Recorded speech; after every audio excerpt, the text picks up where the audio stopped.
Ça faisait pas mal de temps que j'avais envie d'essayer la bombe, ça m'attirait comme outil, on m'en parlait, j'avais des potes graffeurs dans ma classe et tout ça. Et j'ai un pote de longue date à ce moment-là, on s'est retrouvés, et il faisait du graphe et il m'a dit vas-y je t'emmène au magasin, donc ni une ni deux on y est allé et puis j'ai tout de suite adoré quoi. Je suis devenu vraiment graffiti addict quoi, j'allais tout le temps dans les mêmes terrains, dans le 20e et tout. Voilà, je peignais tous les jours, j'ai fait la première année, j'ai vraiment pratiqué, je voulais appliquer un peu tout ce que j'avais appris en dessin à l'école, sur les murs, et c'est vrai que la bombe a été l'outil de prédilection.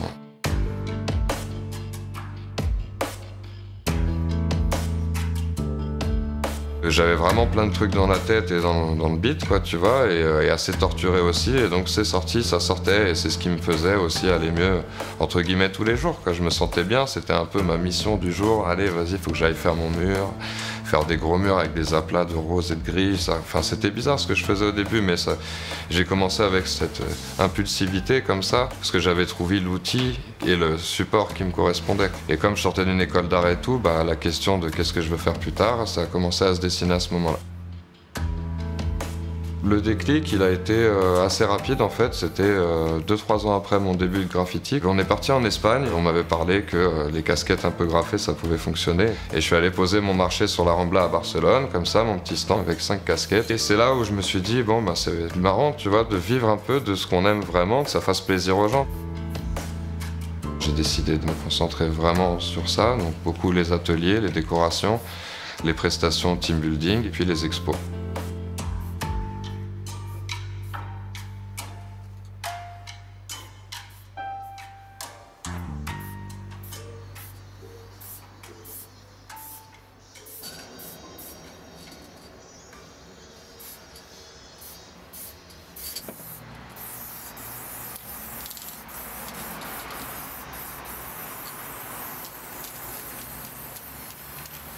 Alors, ce que j'ai appelé mon projet Télécom, que j'ai commencé il y a 3 ans maintenant, je cherchais un support qui se prêtait à mon travail dans la rue, pour partir sur le sol et tout, et un jour j'ai vu une cabine, et on les voit plus en fait maintenant, ça fait longtemps qu'on les a oubliés, et là j'en ai revu une, j'ai fait waouh!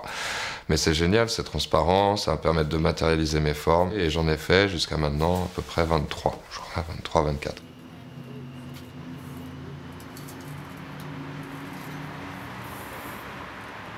Le risque, c'est que ce soit effacé. Maintenant, c'est vrai que leur politique, c'est un petit peu de conserver ce qui va être soi-disant joli et d'effacer juste les tags. Bon, bah moi, bah, s'ils m'effacent parce qu'ils considèrent que c'est un tag, bon, bah c'est pas grave. Ça fait partie du jeu. Moi, tant que j'ai mes photos, je le vis pas trop mal. Après, si ça peut rester, c'est le but aussi. Mais si j'ai envie que ça reste, je le fais à un endroit où je sais que ça va rester, ou bien je le fais chez moi.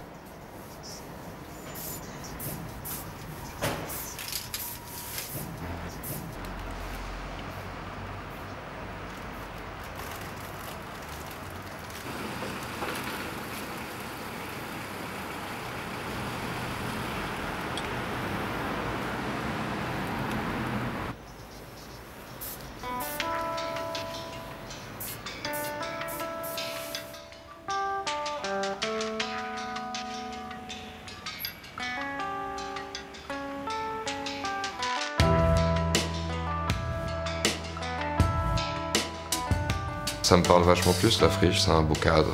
Il y a vraiment de quoi faire, donc tu réfléchis plus que à ton graphe et à la photo de ton graphe, mais à l'ensemble, ce qu'il y a autour, alors prendre du recul, mettre des éléments. Moi j'aime bien le laisser, comme j'ai vu, pas faire de mise en scène, mais voilà, arriver dans une pièce et tel quel. C'est créer un peu une espèce d'harmonie entre mon travail, que je considère un peu comme de la musique visuelle, quoi, une espèce de mélodie qui circule. Je veux juste m'imprégner de tout ce qui s'en dégage et créer ce que ça va m'inspirer.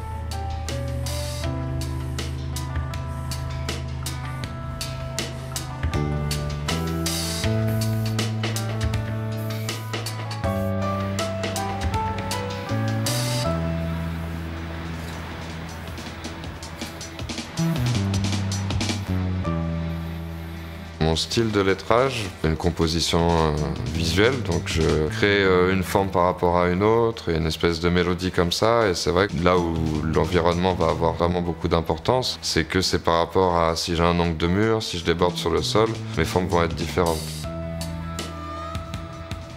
J'ai toujours aimé la perspective, j'aime bien le côté un peu on casse les angles, donc faire des formes d'anamorphose comme ça en faisant sortir mon boulot du mur, en lui donnant un peu vie d'une certaine manière visuellement. Et c'est vraiment propre à chaque lieu, c'est ça qui me plaît, cette liberté que je vais avoir dans mes formes, de circuler de haut en bas, de droite à gauche, de sortir sur le mur ou sur le plafond.